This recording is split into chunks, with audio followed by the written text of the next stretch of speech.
ಸಮಾವೇಶ ಸರ್ಕಾರ ಯಾವ ಪುರುಷಾರ್ಥಕ್ಕೆ ಮಾಡ್ತಾ ಇದ್ದಾರೆ ನನಗಂತೂ ಅರ್ಥ ಆಗ್ತಾ ಇಲ್ಲ. ಜನಸಾಮಾನ್ಯರು ವಿರೋಧ ಪಕ್ಷದವ್ರಿಗಿಂತ ಹೆಚ್ಚಾಗಿ ಪ್ರಶ್ನೆ ಮಾಡುವಂಥದ್ದಾಗಿದೆ. ಈಗ ಬೆಳಗ್ಗೆಯಿಂದ ನಾವು ಮಾಧ್ಯಮದಲ್ಲಿ ಸುದ್ದಿ ನೋಡ್ತಾ ಇದ್ದೀವಿ. ಸಾರಿಗೆ ಇಲಾಖೆ ಯಾವ ರೀತಿ ಇನ್ಎಫಿಷಿಯೆಂಟಾಗಿ ಕೆಲಸ ಮಾಡ್ತಾ ಇದೆ ಅನ್ನೋದು ನೋಡ್ತಾ ಇದ್ದೀವಿ. ಅಲ್ಲಿ ಇರ್ತಕ್ಕಂಥ ಕಾರ್ಮಿಕರಿಗೆ ಮತ್ತು ಅಲ್ಲೇನು ಇಷ್ಟು ವರ್ಷಗಳ ಕಾಲ ಕೆಲಸ ಮಾಡ್ಕೊಂಬಂದಿದ್ದಾರೆ, ಅರಿಯರ್ಸ್ಗಳು ಕೋಟ್ಯಾಂತರ ರೂಪಾಯಿ ಬಾಕಿ ಉಳಿಸ್ಕೊಂಡು ಕೊನೆಗೆ 16 ಬಾರಿ ಸಂಧಾನ ಸಭೆ ಅಂತ ಮಾಡಿ ಬಹುಶಃ 11ನೇ ಸಂಧಾನ ಸಭೆ ಮಾಡಿರಬೇಕು. ಅಂತಿಮವಾಗಿ ಶಕ್ತಿ ಯೋಜನೆ ಮೂಲಕ ಫ್ರೀ ಬಸ್ಸು ಅಂತ ಹೇಳಿದವರು ಕಾಂಗ್ರೆಸ್ ಅವರು ಕೊನೆಗೆ ಸಾರಿಗೆ ಇಲಾಖೆ ಇವತ್ತು ಎಲ್ಲಿ ಬಂದು ನೆಲ ಕಚ್ಚಿ ನಿಂತಿದೆ ಅಂತ ಉತ್ತರ ಕೊಡಬೇಕಾಗ್ತದೆ. ಒಂದು BMTC ಇರಲಿ, KSRTC ಇರಲಿ, ಇವು ಯಾವುದೇ ವಿಚಾರದಲ್ಲಿ ಖರೀದಿ ಮಾಡ್ಲಿಕ್ಕಾಗಿದೆಯಾ? ಒಂದು ಟೈರ್ ಕೂಡ ಬದಲಾವಣೆ ಮಾಡೋಕ್ಕಾಗ್ತಲ್ಲ. ಒಂದು ಮೇಂಟೆನೆನ್ಸ್ ಬಿಡುಗಡೆ ಮಾಡ್ತಕ್ಕಂಥದ್ದಕ್ಕೆ ಇವತ್ತು ಸರ್ಕಾರದಲ್ಲಿ ದುಡ್ಡಿಲ್ಲ. ಆ ಪರಿಸ್ಥಿತಿಗೆ ಬಂದು ನಿಂತಿದ್ದಾರೆ. ಇನ್ನೊಂದು ಕಡೆ ಸಂಬಳ ಕೊಡ್ತಕ್ಕಂಥದ್ದಕ್ಕೆ ಅದನ್ನು ಕೂಡ ಯಾವುದೇ ರೀತಿಯಾದಂಥ ತೀರ್ಮಾನಗಳು ತಗೊಳ್ತಾ ಇಲ್ಲ. ಇವತ್ತು ಸನ್ಮಾನ್ಯ ಕುಮಾರಣ್ಣ ಅವರು ಬೆಂಗಳೂರು ಸಿಟಿಗೆ 4,500 EV ಬಸ್ಗಳೇನಾರು ಕೊಡದೇ ಹೋಗಿದ್ರೆ ಬಹುಶಃ ಪರಿಸ್ಥಿತಿ ಎಲ್ಲಿಗೆ ಬಂದು ನಿಂತಿರೋದು ಅನ್ನೋದನ್ನು ಬಹುಶಃ ಈ ರಾಜ್ಯ ಸರ್ಕಾರದವ್ರು ಆಲೋಚನೆ ಮಾಡಬೇಕಾಗ್ತದೊಮ್ಮೆ. ಇಲ್ಲಿ ಸಾಧನಾ ಸಮಾವೇಶ ಮಾಡೋದು ಬಿಟ್ಟು ಬೆಂಗಳೂರು ಸಿಟಿನಲ್ಲಿ ಎಲ್ಲ ಕಡೆ ಕಸದ ರಾಶಿ ಹರಡಿದೆ, ಜನ ಒದ್ದಾಡ್ತಾ ಇದೆ, ಇದರಿಂದ ರೋಗಗಳು ಹರಡ್ತಾ ಇದೆ. ಬೆಂಗಳೂರು ಸಿಟಿ ಅಂತಕ್ಕಂಥ ನಗರಕ್ಕೆ ಮಾತೆತ್ತಿದ್ರೆ ಸಿಲಿಕಾನ್ ವ್ಯಾಲಿ ಅಂತೀವಿ, ಸಿಲಿಕಾನ್ ವ್ಯಾಲಿಯಾಗಿ ಉಳಿದಿಲ್ಲ. ಇವತ್ತು ಗಾರ್ಬೇಜ್ ನಗರ ಆಗಿ ಪರಿವರ್ತನೆ ಆಗ್ಬಿಟ್ಟಿದೆ ಬೆಂಗಳೂರು ನಗರ.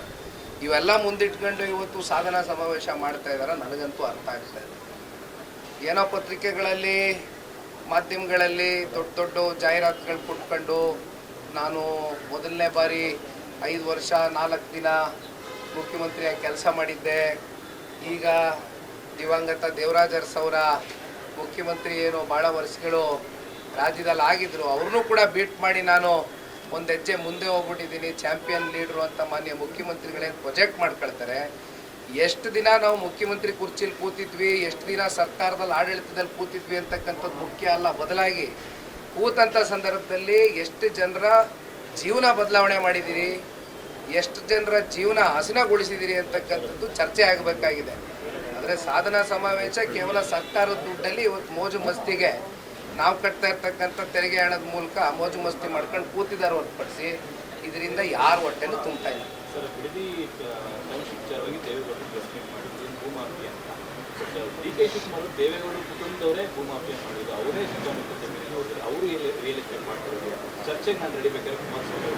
ಒಂದು ಕೆಲಸ ಮಾಡಿ,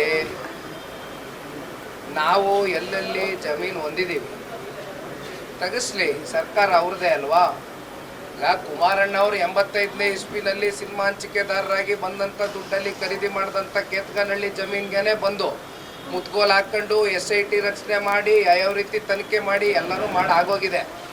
SIT ಅಂತಕ್ಕಂಥದ್ದು ಇವತ್ತು ಒಂದು ರೀತಿ ಪಾಪ ಇಂಡಿಪೆಂಡೆಂಟ್ ಬಾಡಿಯಾಗಿ ಕೆಲಸ ಮಾಡಬೇಕು, ಬೇಕಾದವ್ರ ಮೇಲೆ ರಾಜಕೀಯ ದ್ವೇಷಕ್ಕೆ ಯಾವ ರೀತಿ ಮಾಡ್ಕೊಂಡು ಹೊರಡಲಿ, ಅದೆಲ್ಲ ಇರಲಿ ಒಂದು ಭಾಗ.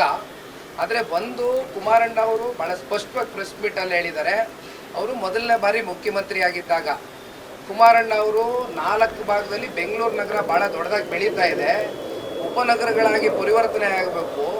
ಬೆಂಗಳೂರು ನಗರ ಬೆಳೀತಾ ಇರೋದ್ರಿಂದ ಜನರ ಪಾಪ್ಯುಲೇಷನ್ ಜಾಸ್ತಿ ಆಗ್ತಾ ಇದೆ. ಈ ನಿಟ್ಟಿನಲ್ಲಿ ಎಲ್ಲ ಕಡೆನೂ ಕೂಡ ಈ ಥರ ಒಂದು ಇವತ್ತೇನು ಪಾಪ GBIT ಅಂತಾರೆ, ಇಂಟಿಗ್ರೇಟೆಡ್ ಟೌನ್ಶಿಪ್ ಅಲ್ವೇ, ಗ್ರೇಟರ್ ಬ್ಯಾಂಗ್ಳೂರು ಹೆಸರು ಬದಲಾವಣೆ ಮಾಡ್ಕೊಂಡಿದ್ದಾರೆ ಅಷ್ಟೇ. ಕುಮಾರಣ್ಣನ ಆಲೋಚನೆ ಅವತ್ತೇ ಇತ್ತು. ಆದರೆ ರೈತರು ಬಂದು ಕುಮಾರಣ್ಣನ ಹತ್ರ ಕೃಷ್ಣ ಕಚೇರಿಗೆ ಇಲ್ಲ ಬೇಡ ಇದನ್ನು ಕೈ ಬಿಡಿ ಅಂತ ಇದ್ದಂಗೆ ಕುಮಾರಣ್ಣ ಅವರು ಅವ್ರಿಗೆ ಗೌರವ ಕೊಟ್ಟರು. ಆ ಸಂಧಾನ ಸಭೆಯನ್ನು ನಡೀತಾ ಅವತ್ತು ರೈತರ ಜೊತೆ ಗೌರವಿತವಾಗಿ ನಡ್ಕೊಂಡು. ಆದರೆ ಇವತ್ತೇನು ಮಾಡ್ತಾ ಇದ್ದಾರೆ, ಅಲ್ಲಿರ್ತಕ್ಕಂಥ ಸಣ್ಣ ರೈತರ ಗತಿ ಏನು, ಅಲ್ಲಿ ಯಾಕೆ ಭೂಮಾಫಿಯಾ ಅಂತ ಕುಮಾರಣ್ಣ ಅವರು ಹೇಳ್ತಾ ಇದ್ದಾರೆ.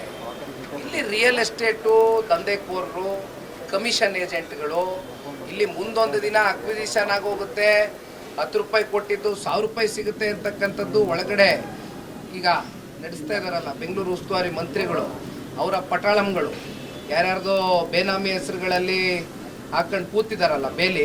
ಇದು ಕುಮಾರಸ್ವಾಮಿ ಅವ್ರ ಕುಟುಂಬಕ್ಕೆ ಅನ್ವಯ ಆಗಲ್ಲ. ಆ ಥರ ಯಾವುದಾದ್ರೂ ಒಂದಿದ್ರೆ ತೋರಿಸ್ಲಿ. ತಲೆ ಬಾಗ್ಬಿಡ್ತೀವಿ ನಾವು. ಪರ್ಟಿಕ್ಯುಲರ್ ಅಲ್ಲಿ ಇರ್ತಕ್ಕಂಥ ಹೇಳೋಣ ದೊಡ್ಡಗುಬ್ಬಿ ಮತ್ತು ಚಿಕ್ಕಗುಬ್ಬಿ ಕಡೆ ಒಂದು ಸರಿಪಾಲ ಇಂಡೋರ್ ಬರುತ್ತೆ, ಆ ಭಾಗದಲ್ಲಿ ಖರೀದಿ ಮಾಡಿದ್ದಾರೆ ಕುಮಾರಸ್ವಾಮಿ ಅವರ ಕುಟುಂಬ ಮಂತ್ರಿಗೆ ಆರೋಪ. ನೋಡಿಪ್ಪ, ಕುಮಾರಸ್ವಾಮಿ ಅವ್ರ ಕುಟುಂಬ ಇರೋದು ನಾನು ಒಬ್ಬನೇ, ನಿಖಿಲ್ ಕುಮಾರಸ್ವಾಮಿ. ಅವ್ರ ಸಹೋದರ ಬಾಲಕೃಷ್ಣ ಅವರು ಆಯ್ತು, ಬರ್ಲಿ, ಕೂತ್ಕೊಂಡು ಚರ್ಚೆ ಮಾಡ್ಲಿ. ಅವ್ರದ್ದೇನಿದೆ ನಮ್ದೇನಿದೆ ಬಹಿರಂಗವಾಗಿ ಕೂತ್ಕೊಂಡು ಚರ್ಚೆ ಮಾಡೋಣ. ಅವ್ರು ಹೇಳ್ದಂಗೆ ಅವ್ರು ಏನು ಆಹ್ವಾನ ಕೊಟ್ಟಿದ್ದಾರೆ ಅದಕ್ಕೆ ದೇವೇಗೌಡರ ಕುಟುಂಬ ಸಿದ್ಧ ಇದೆ. ನಾವು ಕಳ್ತಪ್ಸ್ಕೊಂಡು ಓಡೋಗೋದಿಲ್ಲ. ಬರಲಿ, ಕೂತ್ ಚರ್ಚೆ ಮಾಡುವ. ಅದಕ್ಕೆ ಸಾರ್ವಜನಿಕವಾಗೇ ಚರ್ಚೆ ಮಾಡೋಣ ಕೂತ್ಕೊಂಡು. ಏನು ಯಾವುದೋ 4 ಗೋಡೆ ಮಧ್ಯೆ ಚರ್ಚೆ ಮಾಡ್ತಕ್ಕಂಥದ್ದೇನಿಲ್ಲ. ಸಿಯೋಣ ಒಂದು ಇಲ್ಲಿ ಬೇಸರ ಆಗ್ತಕ್ಕಂಥದ್ದು ಇಷ್ಟೇ, ನಾವು ಕೆಂಚಗಾರನಹಳ್ಳಿ ಬೈರಮಂಗಲ ಈ ಭಾಗದಲ್ಲೆಲ್ಲ ಓಡಾಡ್ಕೊಂಡು ಬಂದಿರೋರೆ ಹುಡುಗರುಗಳು, ನಾವೆಲ್ಲ ನೋಡಿ ಬೆಳೆದಿರ್ತಕ್ಕಂಥವ್ರೆ. ಯಾಕೆಂದರೆ ನಮ್ಮ ಜಿಲ್ಲೆ, ನಮ್ಮನ್ನು ರಾಜಕೀಯವಾಗಿ ಬೆಳೆಸಿರ್ತಕ್ಕಂಥ ಜನ. ಅಲ್ಲಿ ಏನಾಗಿದೆ, ಈಗ ಎಕರೆಗಟ್ಟಲೆ ಇಟ್ಕೊಂಡಿರೋರಿಗೆ ಕಾಂಪನ್ಸೇಷನ್ ಸಿಗ್ತದೆ, 2 ಕೋಟಿ 2.25 ಕೋಟಿ ಅಂತ ಹೇಳಿದ್ದಾರೆ. ಅವರೆಲ್ಲ ತಗೊಂಡು ಹೊಟ್ಟೋಯ್ತಾರೆ. ಅಲ್ಲಿ ಹೈನುಗಾರಿಕೆ ಮಾಡ್ತಕ್ಕಂಥವ್ರು ಸಣ್ಣ ಪುಟ್ಟ ಹಸುನೋ ಕರಾನೋ ಮೇಕೆನೋ ಸಾಕೊಂಡು ಜೀವನ ಸಾಗಿಸ್ತಾ ಇರ್ತಕ್ಕಂಥವ್ರು ಭಾಳ ಜನ ಇದ್ದಾರೆ. ರೈತ ಕುಟುಂಬಗಳು ಗುಂಟೆ ಲೆಕ್ಕದಲ್ಲಿ ಇಟ್ಕೊಂಡು ಜಮೀನು ಜೀವನ ಮಾಡ್ತಾವ್ರೆ. ಅವ್ರು ಗುಂಟೆ ಲೆಕ್ಕದಲ್ಲಿ ನೀವು ಏನೋ ಎಕರೆ ಲೆಕ್ಕದಲ್ಲಿ ನೀವು 2 ಕೋಟಿ ಕೊಟ್ಟರೆ ಎತ್ಕೊಂಡು ಇಲ್ಲೆಲ್ಲೋ ಬೆಂಗಳೂರಿಗೆ ಬರ್ಬೋದು. ಗುಂಟೆ ಲೆಕ್ಕದವ್ರು ಕೊಟ್ಟರೆ ದುಡ್ಡು ಎಲ್ಲಿಂದ ಬರ್ತಾರೆ? ಅವರು ಏನು ಇಲ್ಲಿ ವಾಚ್ಮೆನ್ ಕೆಲಸ ಮಾಡಬೇಕಾ? ಇಲ್ಲಿ ಯಾವುದೋ ಹೋಟ್ಲಲ್ಲಿ ಈ ತಟ್ಟೆ ತೊಳಿಬೇಕಾ ರೈತರು ಬಂದು? ಏನೋ ಗೌರವಯುತವಾಗಿ ಬದುಕ್ತಾವ್ರೆ ಹಳ್ಳಿಗಳಲ್ಲಿ. ಬಿಡ್ಬಿಡ್ಲಿ ಗೌರವವಾಗಿ ಬದುಕೋದಕ್ಕೆ. ಒಕ್ಲೆಪ್ಸೋದು ಬೇಡ ರೈತರನ್ನ. ಮಾಡಲಿ ಸರ್. ಕುಮಾರಣ್ಣ ಅವ್ರು ಯಾವತ್ತೂ ಕೂಡ ಹಿಂದೆ ಎದುರ್ಕೊಂಡು ಓಡೋಗ್ತಕ್ಕಂಥ ಜಯಮಾನ ನಮ್ದಲ್ಲ, ದೇವೇಗೌಡರ ಕುಟುಂಬ. ಬರಲಿ, ಕೂತ್ಕೊಂಡು ಚರ್ಚೆ ಮಾಡೋಣ. ಅದೆಲ್ಲ ಯಾರ್ಯಾರು ಜಮೀನು ಮಾಡವ್ರೆ ಭೂಮಿ ಮಾಡವ್ರೆ ಜಗತ್ತಿಗೆ ಜೈರಾಗಿ ಚರ್ಚೆ ಮಾಡಿ.